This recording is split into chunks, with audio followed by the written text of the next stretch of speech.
பாவ பழக்கங்களில் கட்டப்பட்டிருக்கும் உங்கள் கண்களை ஆண்டவர் என்று திறப்பாராக. இச்சைகளுக்கு கட்டப்பட்டிருக்கும் கண்களை திறப்பாராக. ஆண்டவர் சொல்வதை செய்யாமல் இருக்கும். எனக்கு அருமையானவர்களே, உங்கள் கண்கள் வல்லமையானவைகள்.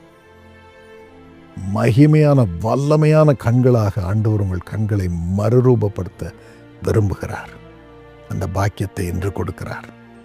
மத்தேயு 13:16 வாசித்து பாருங்கள்.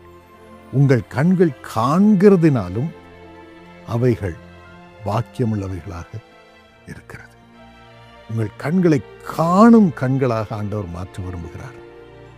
வெறும் உங்கள் கண்களினால் உலக பிரகாரமாக உங்களை சுற்றி இருக்கும் காரியங்களை பார்ப்பதும் அல்ல, உங்கள் கண்களினால் ஆண்டவருடைய ஆவிக்குரிய ஆழங்களை பார்க்கும்படியாக ஆண்டவர் செய்யும் பொழுது நீங்கள் பாக்கியத்தை வாழ்க்கையில் பெறுகிறீர்கள். பாக்கியவங்களாக இருக்கிறீர்கள், பாக்கியவதிகளாக இருக்கிறீர்கள், பாக்கியத்தை கொடுக்கிறவர்களாக இருக்கிறீர்கள். உங்கள் கண்கள் காண்கிறவைகளாக இன்று மாறும். உங்கள் கண்கள் முதலாவது உங்கள் சரீரத்திற்கே வெளிச்சமாக இருக்கிறது. மத்தேயு 6:22-23 வாசித்து பாருங்கள். கண்ணானது சரீரத்தின் விளக்காயிருக்கிறது. உங்கள் கண் தெளிவாயிருந்தால் உங்கள் சரீரம் முழுவதும் வெளிச்சமாக இருக்கும். உங்கள் கண்கள் கெட்டதாக இருந்தால் சரீரம் முழுவதும் இருட்டா இருக்கும். உன்னில் உள்ள வெளிச்சம் இருளாக இருந்தால் அவ்விருள் எவ்வளவு அதிகமாக இருக்கும். நீங்கள் எதை பார்க்கிறீர்களோ, ஃபோனில் பார்க்குறீங்களோ, ஜனங்களை எப்படி பார்க்கிறீர்கள், அது மூலமாக தான் வெளிச்சமோ இருளோ உங்களுக்குள்ள வரும். யோபு 31:1 அவன் சொல்லுகிறான், என் கண்களோடே உடன்படிக்கை பண்ணின நான் ஒரு கன்னிகையின் மேல் நினைப்பாயிருப்பது எப்படி? என் கண்ணோடு நான் ஒப்பந்தம் பண்ணியிருக்கிறேன், நான் யாரையும் இச்சையோடு பார்ப்பதில்லை என்று. அதனால்தான் ஆண்டவர் உனக்கு துணை நின்றார். பிசாசிடம் ஆண்டவர் சாட்சி கொடுக்கிறார். யோபை போல ஒரு உத்தமன் இருக்கிறானா, சன்மார்க்கன் இருக்கிறானா என்று ஆண்டவர் சாட்சி கொடுக்கிறார். நம்முடைய கண்கள் மூலமாக தான் வெளிச்சம் நமக்குள்ள வருது. அது மூலமாக தான் நம்முடைய சரீரம் பரிசுத்த ஆவியானுடைய ஆலயமாக மாறுகிறது.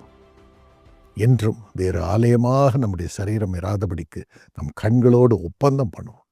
ஆண்டவரிடம் ஒப்பு கொடுப்போம். ஆண்டவரை பரிசுத்தப்படுத்தும், பரிசுத்தமானதையே சித்தமானதையே என் கண்கள் பார்க்கும்படி கிருபை தாரும் என்று ஜெபம் பண்ணுவோம். அருளை தருவார். உங்கள் கண்கள் ஆண்டவருக்கு உரியவைகளையே பார்க்கும். அப்பொழுது அது ஆசீர்வாதமான வாழ்க்கையை உங்களுக்கு கொடுக்கும். இரண்டாவதாக, உங்கள் கண்கள் திறந்தவைகளாக இருக்கும் பொழுது ரட்சிப்பு உங்களுக்கு கொடுக்கப்படுகிறது, பரிசுத்தம் கொடுக்கப்படுகிறது.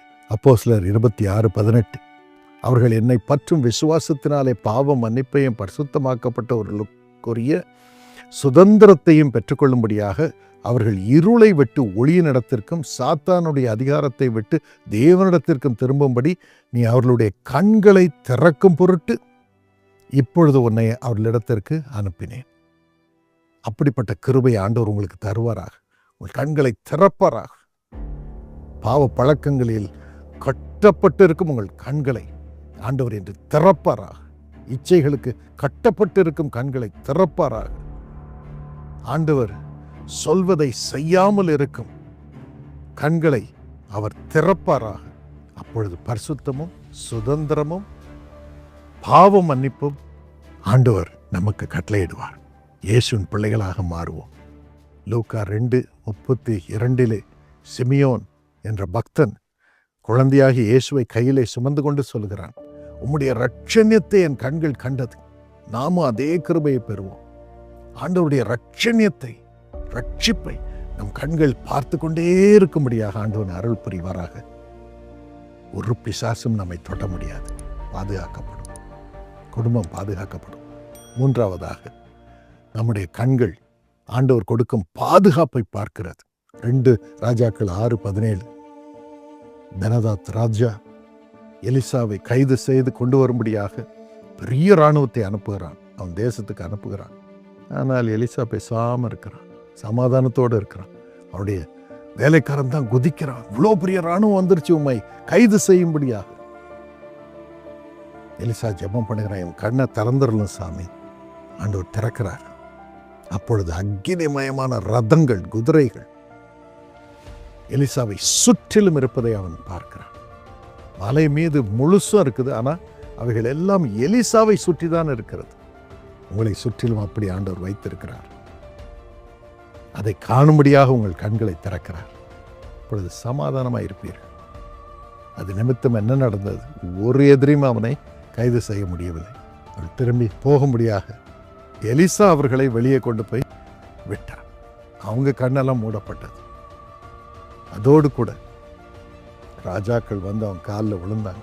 தகப்பனே, தகப்பனே, ராஜ்யத்தை நடத்த எனக்கு வழி சொல்லும் என்று கேட்டார்கள்.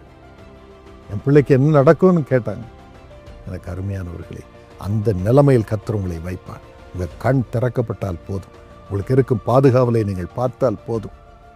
ராஜாக்கள் உங்களுக்கு முன்பாக தலை குனிந்து ஆண்டவருடைய சித்தத்தை நிறைவேற்றுகிறவர்களாக, நீங்கள் அவர்களை வழி நடத்துகிறவர்களாக மாறுவீர்கள், உயர்த்தப்படுவீர்கள். அதற்கு தான் கர்த்தர் நம்ம இந்த உலகத்தில் வைத்திருக்கிறார்.